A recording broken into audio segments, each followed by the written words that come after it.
Mais um bom dia, uma boa tarde, uma boa noite, mais uma vez com você, galera, aqui no podcast do Carlinhos, direto de Fortaleza para o Brasil, para o mundo. Aqui nós estamos juntos, todos e todas, e todos os brasileiros, festejando a vida, celebrando a alegria, mas também lamentando a morte, como por exemplo, desse agora. O tema, o desrespeito ao rei do futebol.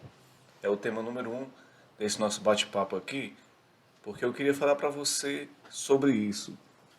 Chocou muito a morte do Pelé, todo mundo já esperava, ele estava muito enfermo, um câncer que se alastrou por todo o corpo, já era esperado que a sua vida seria ceifada em breve, porque já estava com metástase, o Rei Pelé, né? E foi triste o que fizeram com ele, né? Por exemplo, o Neymar estava numa festinha, curtindo o baile, né? Curtindo a vida, né? Numa boa, né? Gastando os dinheiros, os milhões que ele ganha no PSG. Mandou o pai ao velório e, segundo o próprio PSG, Paris Saint-Germain, o jogador não foi proibido de vir para o enterro do Pelé. Mas na verdade ele não veio para o enterro do Pelé porque não quis. Mandou um representante o pai e todo mundo achou que ele era o único aí, rapaz, parabéns, mandou um representante. Na verdade ele nem foi porque não quis, foi para curtir a festa. É o Neymar, é o Neymídia, é o jogador hoje que está mais preocupado com mídia do que jogar bola. Principalmente no Brasil, né, cara? É uma vergonha ser brasileiro e ter jogadores brasileiros jogando aí pelo mundo e representando o nosso futebol dessa forma vergonhosa, né? Os pentacampeões não compareceram, né? Nenhum pentacampeão. Você, Kaká, pentacampeão, abriu a boca, encheu a boca para falar que... Falar o quê? Para dizer o quê que você encheu a boca? Kaká, lá no Catar, você fez o quê? Junto com o Cafu, junto com o Ronaldo Fenômeno, junto com o Roberto Carlos, cheira a boca para dizer que nós brasileiros não valorizamos o profissional brasileiro, os campeões brasileiros. E você fez o quê pelo Kaká? Você valorizou o Rei Pelé? Foi lá no enterro do cara? No maior de todos os tempos? Para alguns, para mim é o maior do século passado, mas cabe discussão, né? O maior, pelo menos representante do futebol, o jogador que fez o futebol ser como é, fez as pessoas amarem o esporte. Eu não falo aqui de Edson Arantes do Nascimento, não. Homem falho, homem cheio de contradições, como qualquer ser humano. Você que aponta o dedo para o Pelé, olhe para mim, primeiro para você. O que é que tem a sua vida particular, o que é que tem lá no esconderijo do seu íntimo, as coisas piores que você já deve ter feito para acusar o Rei Pelé, o maior patrimônio do esporte brasileiro. E o do jogador, do Tetra só foi o Mauro Silva, né? Do Tetra só foi o Mauro Silva. Que vergonha, né? Que vergonha para os atletas brasileiros que depois começaram a justificar na internet que não foi por causa de trabalho, que não foi por causa disso. Caraca, cara, vocês estão aposentados, trabalho de quê? Não pode tirar um dia para poder visitar o velório do rei do futebol? Tiveram outros lá, Zé Roberto, né? Tiveram lá outras pessoas, o próprio povo, né, que abraçou o Pelé, que é o mais importante, é o povo abraçar o Pelé. O mais importante é o povo estar junto com o Pelé. Não esses hipócritas que querem que a gente admire ele como os ídolos que eles não são, né? O mundo reverenciou, né? O presidente da FIFA Infantino teve lá. Você viu o Sérgio Ramos, Elton John, Magic Johnson, Haaland, Jürgen Klopp, todos esses caras e outros que eu fui vendo nas redes sociais homenageando aí o rei do futebol. Cada um mostrando uma foto que tirou um dia com o rei do futebol. Porque era isso que o Pelé era. Era o símbolo máximo do futebol, o símbolo máximo da bola, do amor ao esporte, né, galera? Então, como eu falei, o Casagrande, que foi escolhido aí como o pior comentarista da Copa do Mundo ou do ano, não sei, e o Pedrinho o melhor comentarista, mas o Casagrande, ele tem alguns defeitos realmente. Ele às vezes é muito exaltado e às vezes faz críticas que às vezes eu não concordo, mas essa crítica aqui em relação ao Kaká, que ele cobrou do Kaká, eu concordo gênero, número e grau. Casagrande coloca o dedo na ferida daqueles que se acham acima de tudo, melhores que todo mundo, mas são o quê? São uns demagogos, são umas pessoas que não valorizam o próprio cara que revolucionou o futebol. Se o futebol hoje é isso, deve-se graças ao Pelé. Porque o Pelé é aquele cara que fez com que todos os outros esportes se revolucionassem. Todo mundo que fala, esse é um Pelé, esse é um Pelé do campo, esse é um Pelé da política, esse é um Pelé das artes, esse é um Pelé da música. Quantas pessoas não colocam o gênero Pelé como algo importante, né? E o Pelé é o cara de Três Corações, Minas Gerais, um cara que veio cedinho jogar futebol. O pai dele, Dondinho ali, né? Também era um cara que amava jogar de bola, amava fazer o futebol reinar, né? Quando naquele tempo em que o futebol não era tão por cascalho, era muito por amor, né? Diga-se Garrincha, né? O companheiro de Pelé, que era o cara que reverenciava a bola, o amor ao esporte, de uma maneira genial, né, cara? Garrincha era especial. E Pelé também. Pelé é o símbolo, né, do esporte. Pelé é o símbolo do esporte. O Edson Arantes tinha sua vida privada, sua vida particular. Pouco dava entrevista, pouco aparecia em público. E tinha suas polêmicas, entre elas a lá com a Sandra Regina, que já falaram muito sobre isso. Inclusive tem um videozinho do Juca Kfouri falando sobre isso. Eu mesmo vou acompanhar para ver algumas situações. Eu sei que os netos do Pelé foram ao hospital onde ele estava lá se tratando e perdoaram o avô. E eu soube que o Pelé tentou se aproximar da Sandra Regina em vida, quando soube que ela estava ali com 27 anos querendo reconhecer-se filha dele. E parece que no dia que ele foi tentar se aproximar dela, chegou lá, tinha advogado, tinha imprensa, e ele recuou. Depois tentou de novo, o advogado dele foi contrário a essa aproximação. E é algo que pega muito na visão das pessoas, mas ninguém sabe os meandros e a intimidade de cada caso. Então, antes de falar, de julgar, antes de colocar só o que está na mídia, vamos pesquisar, né, galera? Vamos pesquisar, vamos ver o que é que tem lá no íntimo, na realidade, para a gente poder não ser cruel com as pessoas, não ser juízes do mundo. Quantos de vocês não tem uma amantezinha escondida, galera? Né? Quantos de vocês não tem algo escondido que só você sabe, né?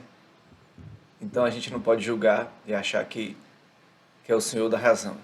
Vamos e vamos e vamos e vamos e convenhamos, vamos para cima, né, galera? Vamos para cima, viver a vida e deixar a vida dos outros em paz. Pelé foi um gênio da bola. E ponto final. E depois dele vieram todos os outros craques, todas as outras jogadas imitando Pelé. E a gente tem que reverenciar ao rei do futebol. Queira ou não, ele é o rei do futebol e continua sendo o rei do futebol. pela eternidade. E a gente muda aqui de assunto, vamos lá, sem expectativas. Por que esse tema sem expectativa? Porque para a minha vida, a gente não pode gerar dentro de nós sentimentos de esperança, de fé de que vai acontecer tudo no futuro. Eu sou muito assim, um cara pé no chão. Eu prefiro progredir passo a passo, crescer passo a passo, vivenciar passo a passo a vida. Porque eu acho que todas as coisas vêm, se a gente plantar, a gente vai colher. Se a gente for atrás, a gente vai encontrar. Então não adianta a gente ficar nessa situação de se lamentar, de sofrer, porque a vida é assim. Eu não espero, por exemplo, nada de ninguém. Todo ser humano é um pouco cruel. Todo ser humano é um pouco mau. Todo ser humano é um pouco ruim, egoísta consigo mesmo e com os outros, né? E as pessoas gostam muito de coisas ruins no mundo. Eu sou um cara muito assim, muito dado, muito dócil, muito inocente. Quem me conhece sabe que eu sou simples, eu não tenho frescura com nada, né?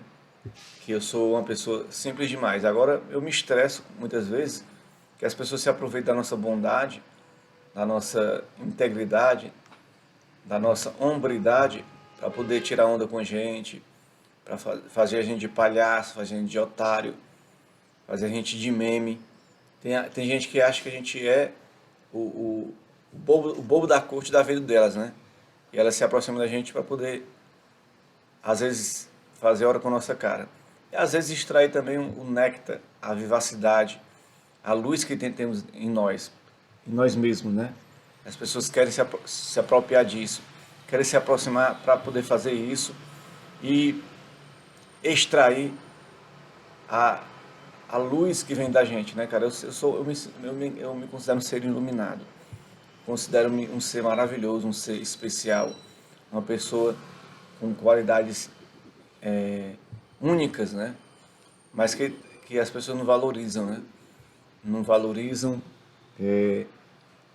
o que eu tenho de qualidade. E por isso as pessoas às vezes são o que são solitárias, né? Porque elas não conseguem respeitar o próximo, não conseguem respeitar as pessoas que estão ao seu lado.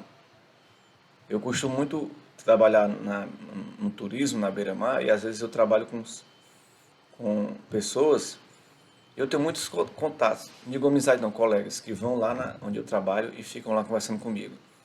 Mas eu percebi, tarde, mas percebi, que às vezes aquelas patotinhas que se reuniam, grupo de 3, 4, grupo de 8, ficava ali conversando, só para tirar onda com a cara do outro. Como se a gente fosse adolescente, como se a gente fosse moleque, fosse criança. E eu não gosto disso, cara. Eu respeito muito a individualidade do outro. Eu gosto muito de respeitar a individualidade do outro. E por isso que agora eu estou preferindo, quando eu vejo o grupo se reunindo para conversar, eu me afasto. Para não formar essas patotinhas, né? Para falar mal dos outros, para poder ficar levantando a bola de certas pessoas, derrubando os outros. Eu prefiro me afastar. Pronto, quando eu ver algum amigo meu, eu converso com ele sozinho. Se eu ver que chega o segundo amigo, eu já me afasto. Porque aí começam as patotinhas, cara. É terrível isso. Começam as conversinhas. E eu sou um homem que eu não gosto desse tipo de brincadeira. Pelo menos não no trabalho, né? Eu trabalho, eu tô ali para ganhar meu pão, ganhar meu sustento. Para tirar lá o dinheiro que vai pagar minhas contas, vai pagar meu aluguel, minha luz, minha internet, vai pagar minha faculdade, vai pagar a minha comida, minha roupa, minha vestimenta. Então, para que isso possa acontecer, eu tenho que trabalhar e tenho que focar no meu trabalho. Claro, que quando a gente conversa um ou outro, ri também, sorri um pouquinho, que a gente não é de ferro, mas quando eu vejo formando patotinha, eu tento me afastar, né? E também eu estou no momento que eu estou vivendo um pouco desse processo de desencanto, não só com a humanidade, não só com as pessoas que estão próximas de mim, mas também com a política em si, né? Um processo de desencanto com a política. Eu, originalmente, sou de esquerda, sempre votei no Lula, acredito nas políticas públicas do governo federal do Lula, acredito que é um governo que se aproxima dos pobres, da classe artística, do meio ambiente, da questão social, da questão governamental, da indústria, do comércio. Eu acredito que é um governo que se aproxima de tudo isso. Mas eu me desencanto porque o mesmo governo que está aí, ele teve que fazer aliança para poder ter a governabilidade. Então teve que entregar cargo à União Brasil, cargo a pessoas que eram inimigos até pouco tempo. É a tal pragmatismo da governabilidade. Aí o cara pode dizer, é bonito na política você ver isso. É lindo o Lula saber articular. Parabéns, o Lula é um grande articulador. Mas eu canso às vezes disso, né, cara? Eu canso de viver essa realidade. Canso de viver nesse mundinho onde as pessoas só trabalham se for por cargos, dinheiro, só trabalham se for por interesses, pelo bem comum do Brasil. Então, acho que a gente tem que ter expectativas na política, mas com o pé no chão, pé no chão. Nada de sonhar que o mundo vai mudar, que o Brasil vai mudar com o governo federal de esquerda. A gente tem que mudar nosso mundo particular. Nós temos que mudar a nossa relação com o meio ambiente, a nossa relação com a natureza, relação com o próximo, sem esperar da política algo. Que a política não vai dar nada que a gente não já possa conquistar trabalhando, né? Eu acho que a gente tem que ter essa busca, e essa busca é constante para a gente poder chegar ao nosso objetivo, galera. Porque você que está ouvindo, está vendo, está nos dando essa audiência, você acorda todo dia para trabalhar. Passa horas no ônibus, horas em pé, horas de trabalho para pagar imposto, né? Você passa horas e horas ali naquela luta e você simplesmente, o que acontece? Simplesmente você chega no final do mês, às vezes as contas não fecham, às vezes as dívidas são grandes, você tem que renegociar o cartão, ou mesmo deixar de pagar a dívida para depois caducar e você sair o nome do SPC. Você passa por diversas situações, galera. E para isso você tem que batalhar para sobreviver.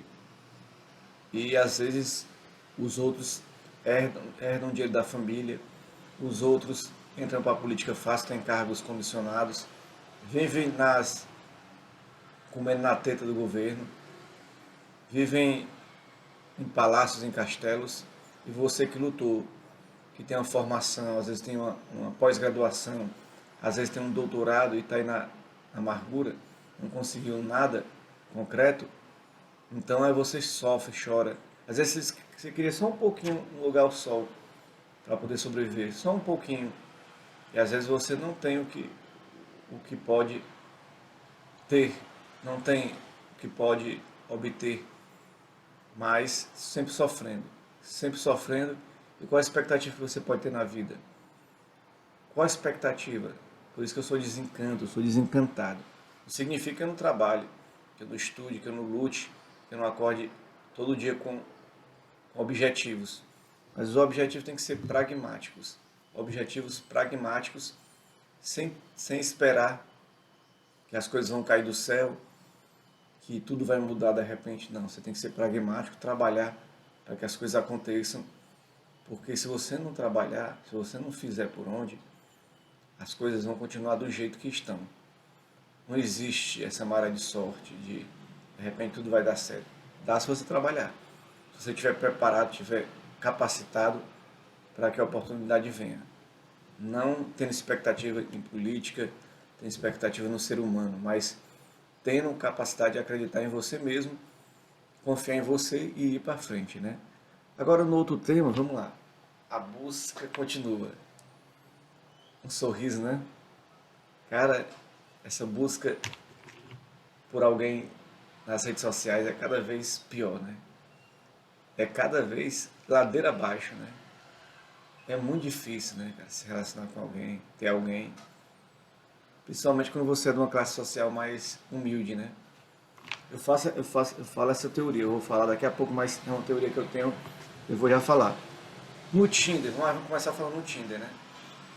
Tinder, Badu, Happn e outros aplicativos aí de relacionamento.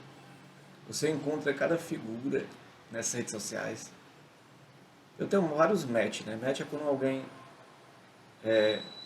curte você e você curte a pessoa. E dá um match, vocês têm capacidade de ir lá, se comunicar e se conhecer, quem sabe marcar um encontro, né? E o que acontece é que muita gente que está lá, mulheres, são garotas de programas, estão lá para vender pack. O que é pack? Pack é aquelas fotos, né? Sensuais, vídeos. As pessoas estão lá para vender conteúdo adulto, ou para fazer programa. Ou mesmo umas que dizem que não estão fazendo programa, que são sugar babies, que também não dizem que são sugar babies, só encontra com você se você der dinheiro para pagar as contas dela, né? É terrível isso. É triste, terrível, porque as pessoas, as mulheres, ainda, algumas mulheres ainda estão muito sofredoras, carentes e dependentes de homens, que isso é feio para a mulher e é feio para o homem também. Eu acredito na paridade de gênero, que o homem tem que trabalhar, a mulher trabalhar, os dois se ajudarem. Mas quando é só uma transa, né, digamos assim, só uma curtição, só uma noite, o homem tem que pagar, eu acredito que o homem pode pagar, sim, pagar um restaurante, o Uber da mulher, né, dependendo da situação, o local que vocês vão namorar, tudo bem, concordo. Mas o cara, às vezes a mulher exige do cara que tenha uma estabilidade, tenha um bom emprego, tenha um carro. E isso não é para casar nem para namorar, não, é só para se encontrar. Estão exigindo isso agora. Então as pessoas veem logo, não é a sua formação, mas vê logo o seu potencial financeiro que é que você tem, né? Então as pessoas, eu estou vendo uma desigualdade nas relações humanas dos encontros, né? Eu sinto isso porque o que eu ia falar, né? É 1000 matches e nenhum encontro. Para eu ter 1000 matches, depois do match eles vão lá pro Instagram, vão pro WhatsApp, a gente conversa e no fim não dá nada. Nada, não dá nada, só dá promessa, até porque eu não vou pra frente. A mulher às vezes nem fala de dinheiro, nem fala de carro, mas eu percebo que minha vida tá tão fodida no sentido de que eu não tenho condição para nada, que eu nem marco um encontro, porque eu não tenho a condição de encontrar, porque eu sei que um encontro desse eu vou gastar 200, 300. Para um rico é pouco, né? Mas para mim é muito. E às vezes eu poderia estar tendo encontros maravilhosos, com pessoas maravilhosas, bonitas, interessantes, mas está difícil, né? Muito difícil. Por que eu vou dizer isso? Porque eu sou um homem maduro. Depois que eu passei do 40, que eu fui perceber isso. Eu até, eu até já falei com isso com vocês em algum momento nas minhas redes sociais, né? O homem depois dos 40 sofre um preconceito grande, porque tem um processo natural da vida, que é nascer, se desenvolver, crescer e reproduzir. Eu até meus poucos anos aí, 20 e poucos anos, eu era pegador nato. Pegava muita mulher. Pegava no sentido de ficava, né? Ela também me pegava, né? Os dois se pegavam. A gente se curtia. Curtia muitas mulheres, ficava pra caramba, namorava muito. E não tinha isso de carro, não. Eu ia de ônibus, ia de bicicleta, ia a pé. Que as mulheres gostavam de mim pelo que eu era. Mas com o passar do tempo, depois que eu tive dois relacionamentos conjugais, se juntei duas vezes, se separei. Quando eu separei, eu já estava na casa dos 40, né? E senti um pouco a diferença da vida. Qual a diferença? Que a vida, ela tem suas dificuldades. Para o homem que não conseguiu ainda a estabilidade, que está lá na luta, na peia, num emprego autônomo, que posso ter uma formação de jornalista, estou agora fazendo letras, mas como eu colher os frutos do que eu estou querendo colher, eu fico ali no sofrimento, porque as mulheres querem um homem já resolvido. Então, um homem de 40 para cima, que está mal resolvido, como dizem as mulheres, mal resolvido é que não está estável, não tem umas férias, não tem um 13º, não tem uma renda baixa, legal, não tem liberdade para viajar quando quer, para sair à noite quando quer. Então eu sou preso ao meu trabalho. Trabalho de 4 às 10, praticamente todo dia. Então não posso ter encontros, não posso ter nada, porque eu sou preso às rotinas do trabalho, sou preso à realidade de trabalhar, ao contexto do trabalho, né? Então eu fico nessa peleja e de sofrimento, né, galera? Eu não tenho o que fazer, não tenho nada para fazer, eu tenho que seguir a minha vida, né? E o meu itinerário. E se alguém me quiser, tem que ser do jeito que eu quero. Quarentão, ainda estudando, ainda lutando. Por isso que eu também não estou tendo namorada. Eu tive algumas oportunidades de ter namorada, de ficar com alguém, mas eu não quis ficar, porque eu acho que não é o momento de ter alguém que vai tirar o foco dos meus objetivos, né? Então, se eu tenho objetivos e tenho focos, eu tenho que firmar a minha vida nesse sentido, né?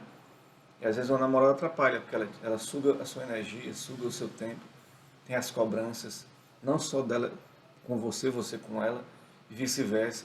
Vocês têm um objetivo de construir alguma coisa, e às vezes, quando você está no meio do caminho, você encontra alguém, você vai simplesmente perder seu tempo e ela vai perder o tempo dela, e os dois vão estar se atrapalhando, né?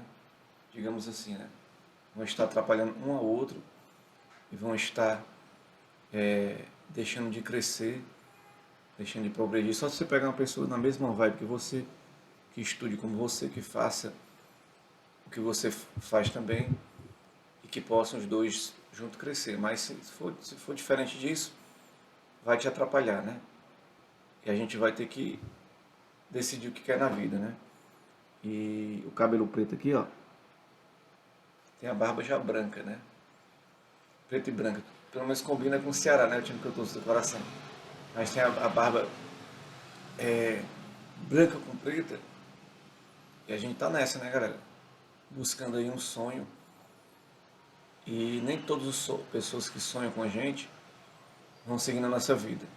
A gente tem que ser seletivo com mulheres, com amizades, ser seletivo com o emprego, com o trabalho, com o que a gente vai fazer, com o nosso potencial de criação, de sonhos. Só quem pode acreditar em nós somos nós mesmos, né? Então a gente não pode ficar vivendo com a crença de que o outro vai entender o nosso processo. Cada um tem um processo na sua vida. O processo é seu, os sonhos são seus, os objetivos são seus, e os outros vão estar pouco se lixando para você. Foda-se os outros, e os outros estão se fudendo para você, não estão nem aí para você. Mas é um momento que a gente tem que se descolar dos outros para poder entender a gente mesmo.